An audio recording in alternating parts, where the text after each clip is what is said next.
Does the current size of the Federal Reserve balance sheet concern you? In particular, the result of quantitative easing, the Federal Reserve expanded its balance sheet out of nothing. The net effect, in essence, is a form of single-entry accounting, creating something of value out of nothing other than a series of book entries, and wondering what Mr. Munger thinks about this as well.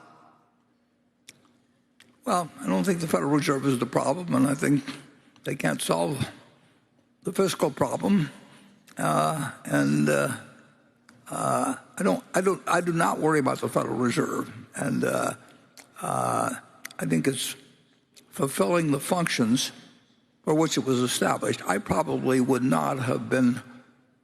They have two objectives, and I would not have been one probably that would have changed the inflation objective to 2% a year from zero. I think that I think that if you tell your people that you're shooting to depreciate your currency at 2% a year, that has a lot of implications, although it feels good to a lot of people. A lot of people want a little inflation, but nobody wants a lot of inflation, except somebody's got a lot of debts.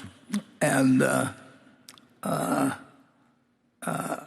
I do not worry about the Federal Reserve balance sheet.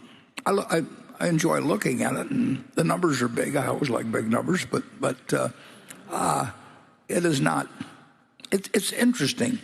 One of the most interesting figures to me is currency in circulation. I mean, it is gone.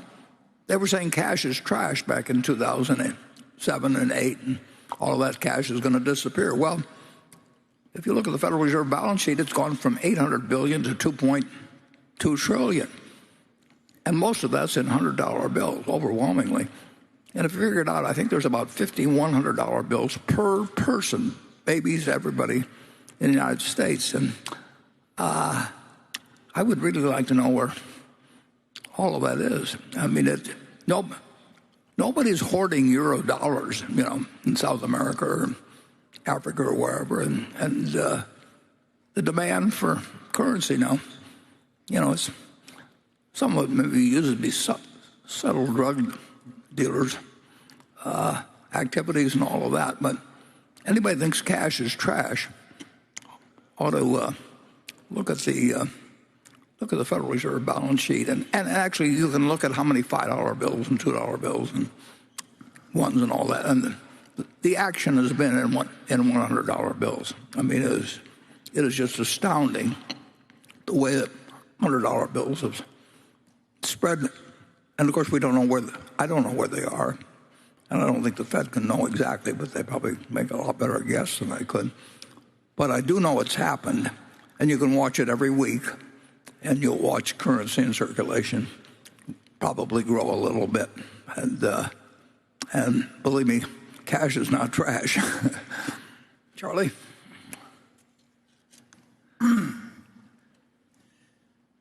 Well, I don't know where we're headed with all of this. It's been very extreme. I think that you could be pretty extreme in fighting depressions and so forth if you reverted afterwards to a period of some discipline. But if you're some discipline, but if you're going to just keep borrowing, printing money and spending it, I think eventually it causes bad trouble. And you can see it in Latin America. Latin America let its currency get out of control all the time, and of course it lagged the United States in economic achievement greatly. So I think we pay a price if we ever give up our old ways entirely and go into a new world where we just try and print money to make it easier to get through the year. We paid a price in World War II. I mean, everybody, school kids and everybody else, myself included, we bought what were originally called war bonds and defense bonds and savings bonds and all that. But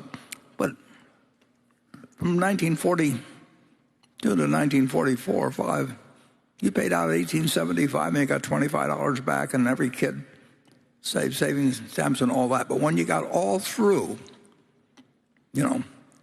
you had 120% of GDP in the national debt instead of 30 or 40%. And we had a lot of inflation subsequently, a lot.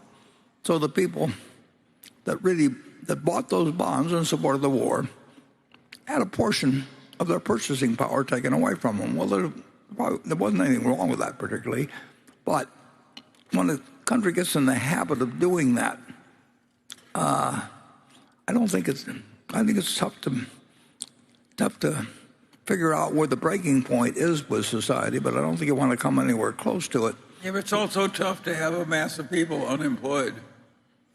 That's the tension. Yeah.